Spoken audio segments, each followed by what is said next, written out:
ሰላም ጤና ይስጥልን ውድ የቻናላችን ተከታታዮች የፕሮግራማችን ቤተሰቦች፣ ይህ አብዲ ረዋ ቲዩብ ነው።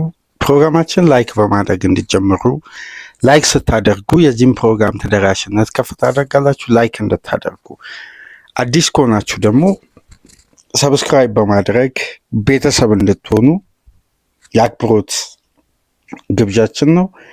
ከሀገር ውጭ የምታደምጡ በሱፐር ስቲከር፣ በሱፐር ቻት፣ በሱፐር ታንክስ ድጋፍ እንድታደርጉ በአክብሮት እየጋበዝን እንግዲህ የመጨረሻውና አራተኛው ክፍል ፕሮግራማችን ትኩረት የሚያደርገው እንግዲህ በቀጥታ ወደ ሴንት ጄምስ ፓርክ ነው የሚወስደን።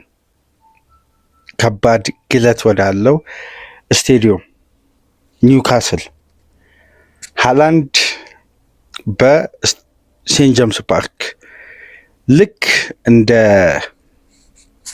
ሌሎች ስቴዲየሞች ወይም በዘንድሮ የውድድር ዓመት ይሄ አስደናቂ አስገራሚ ብቃቱን እያሳየ የሚገኘው ተጫዋች በሴንት ጄምስ ፓርክ መቀጠል ይችላል ወይስ ሴንት ጄምስ ፓርክ ከዛ አስደናቂ ደጋፊ ጋር በመሆን ይሄን የወቅቱን ምርጡን ብቃት ላይ ፕራይም ታይሙን በተሻለ ብቃት ለዓለም እግር ኳስ እያሳየ የሚገኘውን ሃላንድን መቆጣጠር ይችላሉ ወይ? በተቃራኒው ደግሞ ኒኮ ቮልትማደ ከሌሎች አጥቂዎች የተሻለ አጀማመር አድርጓል። የኒውካስሉ የቀድሞ የስቱትጋርት አጥቂ ቁመቱ ረዘም ያለ እንደ ቁመቱ ያልሆነ ቴክኒካሊ ጥሩ በተለይ እድገቱ በሚታይ ደረጃ አስደናቂ መሆኑን ተከትሎ ክለቦች እንግዲህ ተረባርበውበት ከባየር ሙኒክ እስከ ኤሲ ሚላን ፈልገውት እንግዲህ በመጨረሻ ማረፊያውን ሴንት ጄምስ ፓርክ ያደረገው ደግሞ ኒኮ ቮልትማደ ይሄ የሰሞነኛውን ብቃት ዳግም በማንቸስተር ሲቲ ላይ ይደግም ይሁን? እስቲ እነዚህን ጉዳዮች እንመለከታለን። ስለ እያንዳንዱ ወቅታዊ ብቃትና ስለ ሁለቱ ቡድኖች የቡድን መረጃ የምናነሳቸው ነጥቦች ይኖራሉ። ነገር ግን እስቲ አድማጮች ኒውካስል እና የማንቸስተር ሲቲን ቅድመ ጨዋታ ግምገማ የ2 ሰዓት ተኩልን ጨዋታ ከማድረጋችን በፊት ግን የፔፕ ጋርዲዮላ የትናንትና ጋዜጣዊ መግለጫ እንዴት ተመለከታችሁት? ፔፕ የቀድሞ አይደንቲቲውን ቢያገኝ ነው ያ የቀድሞ አስፈሪነቱን ያ የቀድሞ ፔፕ ጋርዲዮላ ቢመለስ ነው በዚህ ደረጃ በራስ መተማመኑ ከፍ ብሎ ገና ስለ ዋንጫ መጀመር የዋንጫ ፉክክሩ መጀመርና ሊቨርፑል ከዋንጫው አልወጣም፣ አርሴናል ዋንጫውን በ11 ጨዋታ አላገኘም፣ የዋንጫ ፉክክሩ አሁን ተጀመረ በማለት አስተያየት የሰጠው? ለምንድነው ፔፕ ጋርዲዮላ ይህን አስተያየት የሰጠበት ዋነኛ ምክንያት ተጋጣሚ ላይ ጫና ለመፍጠር ነው ወይስ የራሱ ቡድን መተማመን ደረጃ ፔፕ ቢደርስ ነው አሁን ስለ ዋንጫ ይህን ወቅት ማንሳት የፈለገው? እስቲ ይህን ጉዳይ የተለያዩ ጋዜጦች እየተቀባበሉ ነው። አንድ የእንግሊዝ ጋዜጣ ዛሬ ይዞ የወጣውን አንድ ጋዜጣ ስመለከት ነበር። የጋዜጣን የኋላ ገጽ ዘ ታይትል ሬስ ስታርትስ ናው ይላል።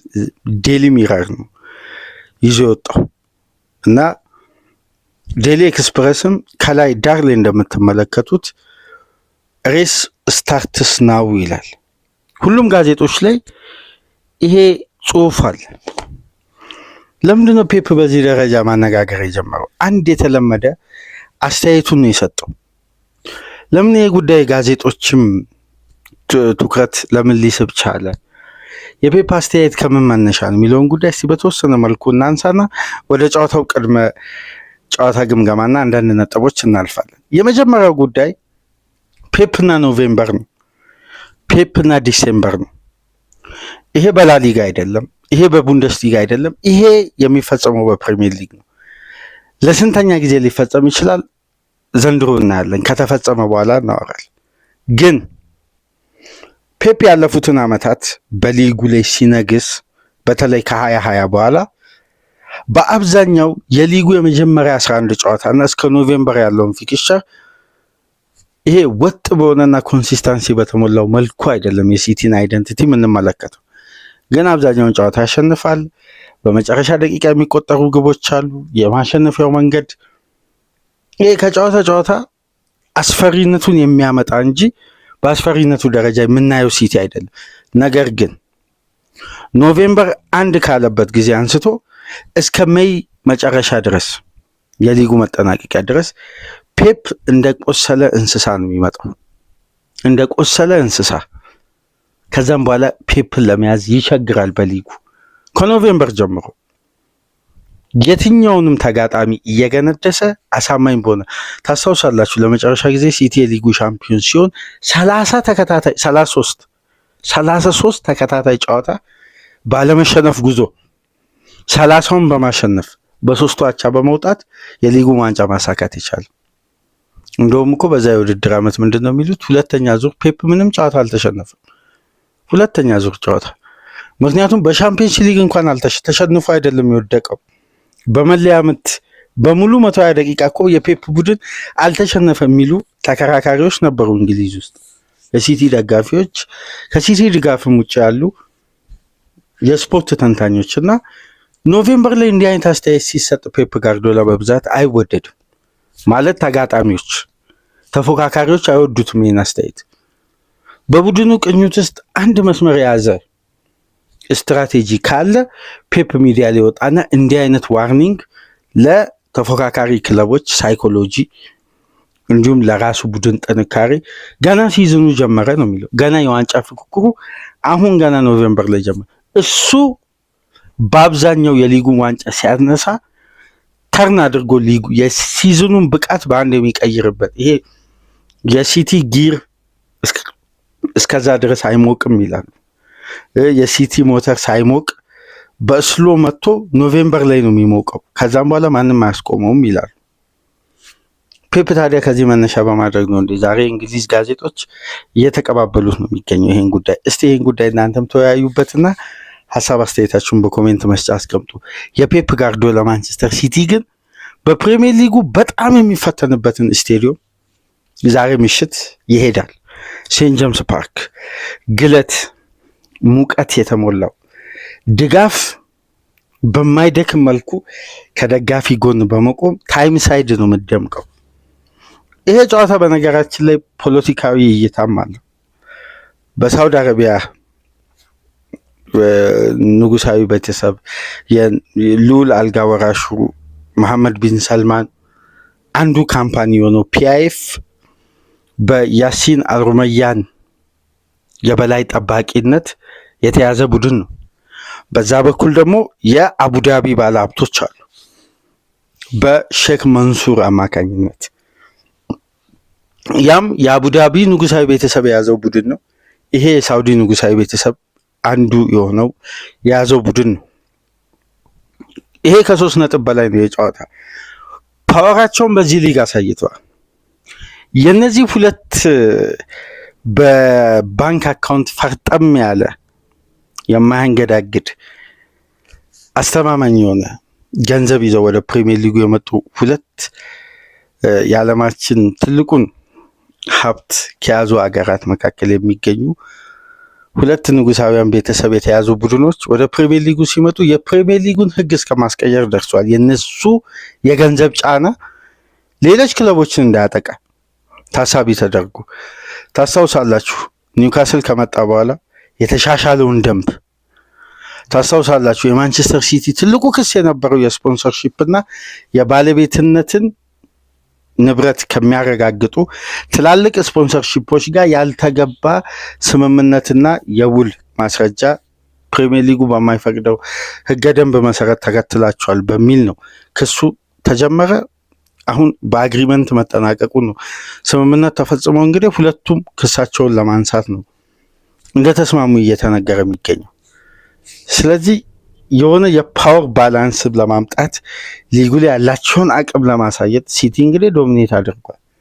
ግን እነዚህ ደግሞ የሳውዲ ባለሀብቶች ኒውካስልን ከፍ ለማድረግ ሲያስቡ በተለያዩ የገንዘብ አቅም የዓለማችንም አንደኛ ሀብታም ክለብ ነው። ስለዚህ ለኒውካስል ከፍተኛ የጥንካሬ አቅም የሆኑ የሳውዲ ገንዘብ አለ፣ ፔትሮ ዶላር አለ። በዛ በኩልም በተመሳሳይ በአቡዳቢ ንጉሳዊ ቤተሰብ ይሄ ፖለቲካዊ ጨዋታም ነው። ከ3 ነጥብ በላይ ነው። ከሜዳ ውጭ ያለው ጉዳይ ቀላል የሚባል ፍጥጫ አይደለም። የፕሪሚየር ሊጉን አስተዳደር ወይም የፕሪሚየር ሊጉን ህገ ደንብ ጭምር ወደ ፒኤስአር ወደሚባል አዲስ ፕሮፊት ኤንድ ሳስቴናቢሊቲ ሩል ከነዚህ ክለቦች ጋር እንዴት ክለቦች እኩል ገንዘብ እያወጡ ይወዳደራል? ይሄ ህግ ባይፈጸም ሲቲም ኒውካስልም በየዝውውር መስኮቱ 1 ቢሊዮን ፓውንድ እያወጡ ዓለምን ያለውን ሱፐርስታር ይሰበስባሉ። ከዛም በኋላ የትኛው ክለብ ነው ከነሱ ጋር መጥቶ የሚፎካከረው? ስለዚህ ፕሪሚየር ሊጉ ቀደም ብሎ ህግና ስርዓት ገደብ አበጀ። ስለዚህ ቀላል የሚባል ይሄም ውጥረት አለው። ታስታውሳላችሁ የሲቲ የኒውካስል ግዢ ከተፈጸመ በኋላ የሲቲ ደጋፊዎች እንደ አዲስ በገንዘብ ፓወር የሚቀናቀን ሌላ ክለብ መጣብን ብለው እና አንዳንድ እያሾፉ የሚዘምሯቸው መዝሙሮች ነበሩ የሲቲ ደጋፊዎች እና ሁለቱም የሆነ የፓወርን በእግር ኳስ ውስጥ ለማሳየት ከጀርባ ትልቅ አቅምና ትልቅ ፕሮጀክት ይዘው ነው የመጡት። ስለዚህ ቀላል የሚባል ፍጥጫ አይደለም የሚደረገው ዛሬ። በኤዲሃው በኩል በባለሜዳው በኩል የቲሞ ሊቨርሜንቶ እና የአንቶኒ ጎርደን የመጨረሻ የማች ፊትነስ ጉዳይ ቼክ እየተደረገ ነው የሚገኘው። ሁለቱ ተጫዋቾች ለዚህ ጨዋታ ብቁ መሆናቸው አለመሆናቸው አልተረጋገጠም፣ ግን በጣም ተቃርበዋል ብሏል ኤዲሃው። ዛሬ ትሬኒንግ ማለት የመጨረሻ ፊትነስ ቴስት ስለሚኖረን አሉ። ማለት ዛሬ ማለት ቅዳሜ፣ ትናንት በነበራቸው ጋዜጣዊ መግለጫ ነገ ቅዳሜ ፊትነስ ቴስት ስለሚኖረን በተሻለ ሁኔታ የተጫዋቾችን ብቃት የፊትነስ ደረጃን ተመልክተን የምንወስን ይሆናል ብለዋል። ሁለቱ ተጫዋቾች የሚመለሱ ከሆነ በአንድ ቦታ ላይ ነው የሚሰለፉት። ይሄ ደግሞ ለኤዲሃው ትልቅ እፎይታ ነው። ነገር ግን ቲሞ ሊቨርሜንቶን ስንል ሲቲ ከሰሞኑን በድጋሚ በጃንዋሪ ተጫዋች ለማስፈረም ዘ ታይምስ ተመልክታችሁ ይሆናል የዛሬ 3 ቀን 4 ቀን በድጋሚ 60 ሚሊዮን ፓውንድ ለማቅረብ መዘጋጀቱ ሲሰማ ነበር። ሂጎ ቪዬና እንደውም ከአንዳንድ የኒውካስል ኃላፊዎች ጋር ኮንታክት ጀምሯል የሚባልም ነገር ሰምተናል። ዘ ታይምስ ይዞ ወጥቶ ነበር ይህን ሪፖርት እና ይሄ ተጫዋች በድጋሚ እንግዲህ ጠንካራ ጉዳት አስተናግዶ ከሜዳ ርቆ ነበር። አሁን ለዚህ ጨዋታ ብቁ ይሁን አይሁን ከጨዋታው በፊት እንግዲህ በሚሰጥ ቲም ኒውስ ላይ የምንመለከተው ይሆናል። ሃላንድ የሊጉ ኮከብ ጎል አግቢ ነው እንደምታውቁት። ሁለተኛ ላይ ከሚገኘው ተጫዋች እንኳን በ6 በ7 ግብ ርቆ ነው የሚገኘው። ኒኮ ቮልትማደ ደግሞ ጥሩ ፎርም ላይ ነው የሚገኘው። ይሄ ጀርመናዊ ወጣት ተጫዋች በብሔራዊ ቡድንም ለ2 ተከታታይ ጨዋታ ግብ አስቆጥሯል። በፕሪሚየር ሊጉም ግብ እያስቆጠረ ነው የሚገኘው። ከወጣበት ገንዘብ ይልቅ ተጫዋች በሜዳ ላይ የሚያሳየው እንቅስቃሴ በተለይ በታይም ሳይድ አሁን ኢሳቅን ለመተካት ታሳቢ ተደርጎ የመጣ ተጫዋች ግን ከኢሳቅ በላይ አሁን የተረጋጋው ተጫዋች ቮልትማደ ነው እና ሲቲ ዛሬ ጠንካራ ፈተና ይገጥመዋል። አካላዊ ጠንካራ ፈተና። ሲቲ የዘንድሮ ቡድን እንደምታውቁት የሃይ ተርኖቨር ቡድን ሆኗል። በመልሶ ማጥቃት ፈጣን ትራንዚሽን የሚጠቀም ቡድን ሆኗል። ከሜዳው እንደ በፊቱ 32-33 ሜትር በሃይ ላይን ወጥቶ ኳስን ኮንትሮል አድርጎ ተጋጣሚን ዶሚኔት አድርጎ ከማሸነፍ ይልቅ ለተጋጣሚ ኳሱን በመተው ብልጫ እየተወሰደበት ግን ጨዋታን በመግደል በሃላንድ ቴክኒክ የተሻለውን 3 ነጥብ ከየሜዳ ይዞ መውጣትን ባህሪው አድርጓል።